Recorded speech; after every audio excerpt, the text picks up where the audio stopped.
boa tarde, boa noite. Me chamo Bruno, prazer estar aqui com vocês. E hoje vou falar sobre Eragon, o livro, o primeiro livro especificamente, tá? Ele é uma franquia, tem ao todo 4 livros, então vou falar, tem um filme também. Irei falar deste livro específico no primeiro e vou passar a história, personagens, enredo, todo ali, né? Vou dar um apanhadão geral aqui nessa análise, dizer os pontos que eu gosto, os pontos que eu não gosto e já vou avisando que terão spoilers, falarei bastante sobre a história em si e que segue por conta e risco quem assistir aqui, tá?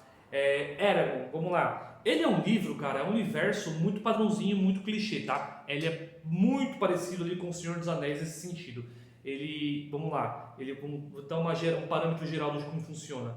Ele é um continente lá, né, como se fosse América, Oceania, essa Europa, um continente. Existem países, existem povos. E nesses povos, os principais, os mais lembrados, os mais importantes são os dragões, que como a capa já mostra, né, tem um puta dragãozão azul aqui, que é o principal dragão dessa série. Tem os humanos, os anões, elfos e os Zurgals. Os Zurgals seriam como se fossem os orcs de Senhor dos Anéis, então algo parecido ali. Só que em vez dos orcs serem tão selvagens ali como no Senhor dos Anéis, aqui os Zurgals, eles são um pouco mais civilizados, um pouco mais de sociedade, um pouco mais inteligentes nessa parte de confraternizar, né, entre eles. Então, como funciona a história aqui? Os dragões, eles são criaturas mágicas, criaturas mitológicas, né? Então, eles são criaturas que usufruem muito de magia. Então, neste mundo aqui, os dragões eles são principalmente os seres mais poderosos, né, da Terra. E eles não têm rixas, não são aqueles monstros que devoram pessoas, sabe? Eles não são desse tipo de dragão, eles são dragões mais sociáveis, vamos pôr assim, dragões mais sociáveis. Então, o que acontece? Com o decorrer dos dias, lá dos tempos, né, houve guerras, houve violência, tudo, acabaram que os dragões uniram forças aos humanos, né? Eles fizeram meio que cavaleiros de dragão. Os dragões eles se juntaram aos humanos porque começou a haver parcerias, e não só aos humanos como aos elfos também. Então, assim, elfos, humanos e dragões, eles fizeram uma parceria tão forte entre eles que criava um vínculo. Quando um ovo de dragão chega a um determinado momento que um ovo não chocava até ele ter um vínculo com algum ser vivo, né, ou humano ou elfo. Então este humano, ele encostaria no ovo, este ovo, quando ele sentisse que fosse a pessoa certa para ele, ele chocaria. E a partir daquele momento é um vínculo, assim, eterno, sabe? É um vínculo muito forte. Então, essas pessoas que tiveram essa ligação entre dragão e ser vivo, né, humano ou elfo, eles acabaram sendo chamados de cavaleiros de dragão, e nisso eles vão prosperando a paz, né, no mundo, tentando evitar guerras, acabar com conflitos. Esses seriam meio que os policiais ali da região, né, do continente. Muitos anos foram se passando, os elfos, os anões não participaram dessa magia que rolou, foi tipo um acordo entre eles, os anões não participaram, e nem os Zurgals. Porque os Zurgals eram considerados como seres violentos, né? Eles eram meio que a raça das trevas ali, sabe? São os ruins, são os maus, são os péssimos. Então ninguém nunca dava nenhum tipo de atenção para eles e só os viam como animais. Então o mundo foi passando tempo, foi passando eras, né? Desse sentido funcionando. Uma coisa importante de destacar, que quando você tem o elo entre o dragão e o ser vivo, né? O humano ou o elfo, se o dragão morre, o humano continua vivo. Ele perde o dragão, perde aquele vínculo, né? Mas ele continua vivo. Ele, na teoria, pode até conseguir um outro dragão, mas não é mesmo. Sofre pra caramba, tipo, você perde uma parte de si. Agora, ao contrário, não. Ao contrário, se um humano morrer, um humano ou um elfo, né? Se o parceiro que não é o dragão morrer, o humanoide, um pouco assim, o dragão morre junto. Então, se vamos supor que é um cavaleiro homem, uma mulher, né? Um humano, e um dragão. Se o dragão morre, o humano continua. Se o humano morre, os dois morrem. Então, assim, o dragão tinha que fazer de tudo, de certa forma, para proteger o ser humano. Então, ele sempre tinha essa questão do sacrifício. Cara, isso é muito pesado. Eu acho que esse é o ponto central dessa história, né? Essa ligação que tinha. Então, o que acontece? Durou muitos anos lá, a policiamento, toda essa parte eles vivendo juntos. Eis que surge o principal vilão da história, o antagonista, né? Ele se torna um cavaleiro de dragão, ele tem um dragão dele lá, ele treina lá com os elfos, com os humanos, né? Eles podem usar magia também, esses cavaleiros. Não só os cavaleiros, tá? As pessoas também podem usar magia, ela é uma coisa recorrente no universo ali. Só que quem é cavaleiro de dragão parece que tem mais potência, né? Por estar junto com o dragão. E também é explicado assim mais pra frente como que isso funciona, mas tem essa ligação. Aí o que acontece? Esse antagonista ele é um cavaleiro de dragão, acontece uma aventura lá e ó, o dragão dele morre. Nossa, ele fica puto, né? Fala, mano, meu dragão morreu. Se eu não me engano, morreu para os Urgals, né? Então assim, o dragão morreu, mas ele não. Então ele ficou meio amargurado, ficou triste, ficou super abatido. Aí o que aconteceu? Ele tentou ir lá no conselho dos Cavaleiros de Dragão para poder pegar um dragão novo. Falou, não, eu já perdi o meu, eu quero um novo, quero voltar a ser dragão, cavaleiro. Só que os caras falaram, não, pô, não, você morreu, não pode, acabou. Você não pode mais ter outro, né? Você perdeu. Você tem que agora ficar na sua, cara. Você deu ruim. Só que assim, como ele ficou muito amargurado com isso, esse cara, ele ficou muito amargurado, falou, não, vocês me traíram, né? Tipo, não deixaram eu ser mais o que eu era. E o que ele fez? Aí que entra o egoísmo da pessoa, né? Ele juntou alguns cavaleiros que eram fiéis a ele, ou que estavam ressentidos, né? Se não me engano foram 10, agora não lembro de cabeça, se foi mais, acho que foram 10, e fizeram uma revolta, fizeram uma revolução lá. E ele na surdinha, esse cara entrou, roubou um ovo de dragão por meio da magia. Ele fez esse ovo chocar e criar uma ligação à força com ele. Então ele teve um dragão novo, treinou, o dragão ficou tipo, imenso assim, porque ele usou magia para envelhecer, para aumentar o tamanho, para aumentar a força. Tipo, ele deu um upgrade fodástico no dragão. Então ele pegou esses 10 caras aí, Cavaleiro de Dragão, ele fez esse processo aí com um dele, eles criaram uma revolução e pá! Arrebentaram com todo mundo. Eles praticamente extinguiram os dragões da terra e os cavaleiros, eles arrebentaram com todo mundo, tipo, eles ferraram com tudo. Aí o que acontece? Pelo que eu entendi, aqui eu vou passar só um breve, não vou contar a história toda. Ele fudeu isso aí, ele queria dominar o mundo inteiro, ser o maquiavélico, né, o vilãozão, vou controlar o mundo, sou o único cavaleiro fodão.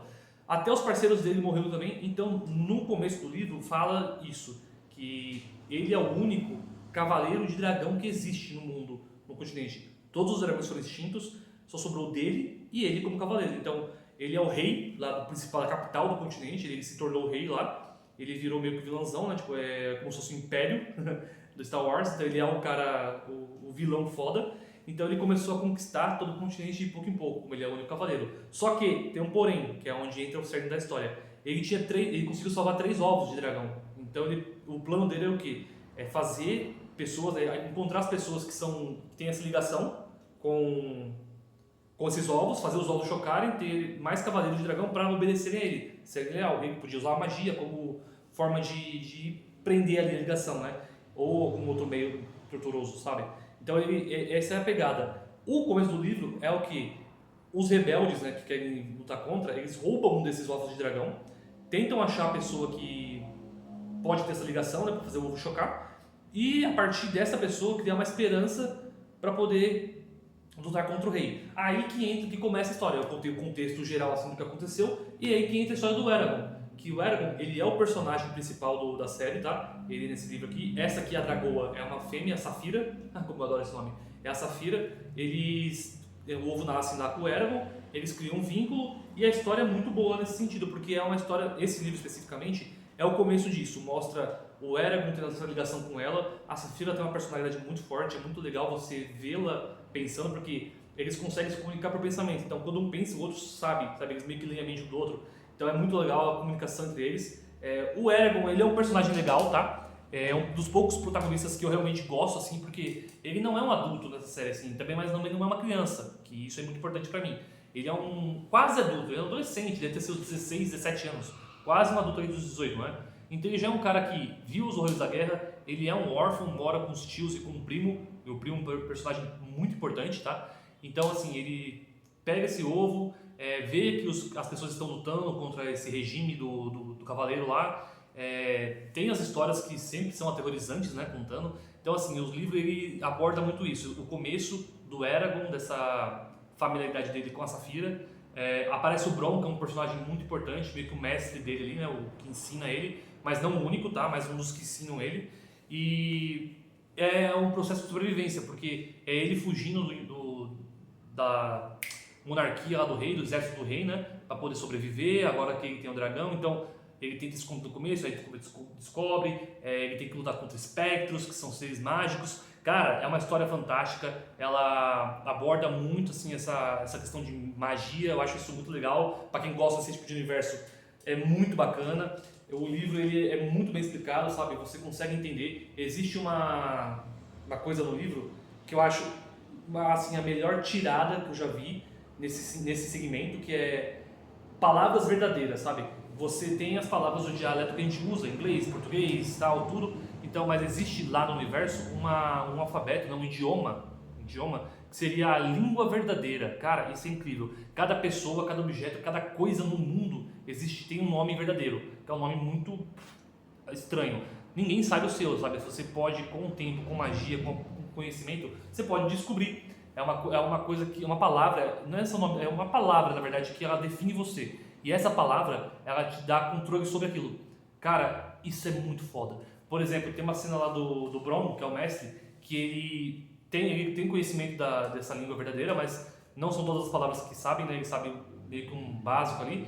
Ele quer mostrar pro Eragon que isso é tão potente que é uma coisa muito louca. O que ele faz? Existem alguns pássaros na árvore e ele literalmente fala nessa língua verdadeira para os pássaros: olha, vem até aqui que eu não irei te machucar. Cara, os pássaros entendem a língua verdadeira, eles sentem, não é que entendem, mas eles sentem que aquilo é muito mágico, é muito poderoso. Eles vão até o Bron porque ele não pode descumprir isso. Meio que é uma promessa, sabe? Assim, é uma coisa que você falou que é vinculada à vida. Cara, nem sei como explicar. Eu estou tentando explicar aqui algo que só você lendo para você entender, você percebe quanto aquilo é poderoso, sabe?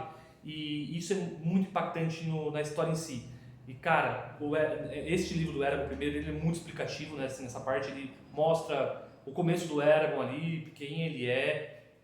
Uma coisa que eu adoro, que eu acho muito, muito bom nesse universo, é que o Eragon não é ninguém especial, sabe? Ah, ele não é o filho lá do mago, do ancestral. Ah, ele não é o herdeiro do rei. Ah, ele não é o super potente. Mano, ele é um cara comum da fazenda, sabe assim, um cara trabalhador. É um cara simples que, por sorte, não tanta sorte, mas o ovo lá que é a Safira, ela sentiu o Eragon e escolheu ele. Ó, eu quero que você seja o cavaleiro, porque por instinto, não é que ela falou, nossa, esse cara é bonzinho, não. Ela tem o instinto de, é com ele que eu tenho que ser. E rolou, sabe? A química dos dois é muito boa. E meu Deus, cara, que história fantástica. A Safira é maravilhosa, eu adoro o Dragor.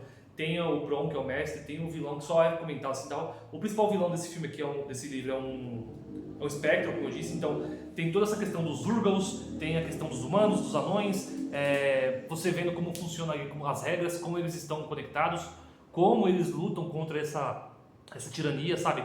Então é uma história bem completa, bem interessante. O livro eu gosto muito, tá?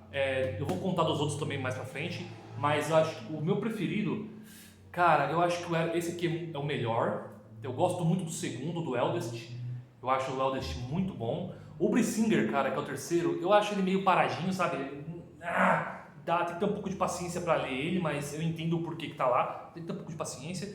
E o último, que é o Inheritance, que é o Esperança, né? Herança em português.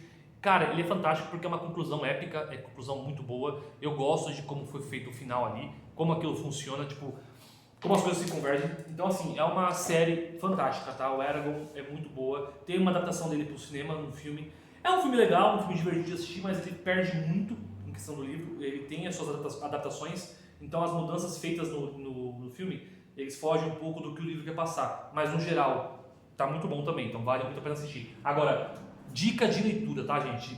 Eragon, leiam, é fantástico, tá? Um livro muito bom, a escrita é muito fácil de entender, ele é muito bacana. Que nem eu disse, a personagem Safira, maravilhosa, como eu amo essa personagem. O Eragon é legal pra caramba também, então assim, é um protagonista bacana, difícil de ver. Então aproveitem, leiam esse livro, uma dica de livro que eu tô dando hoje. Curtam bastante e tem 4 livros no total, então vocês têm muito o que ler para poder curtir, não vão ficar presos num só. Então com isso, gente, eu vou ficando aqui. O meu muito obrigado por assistir esse vídeo mais uma vez. Um beijo a todos e tchau!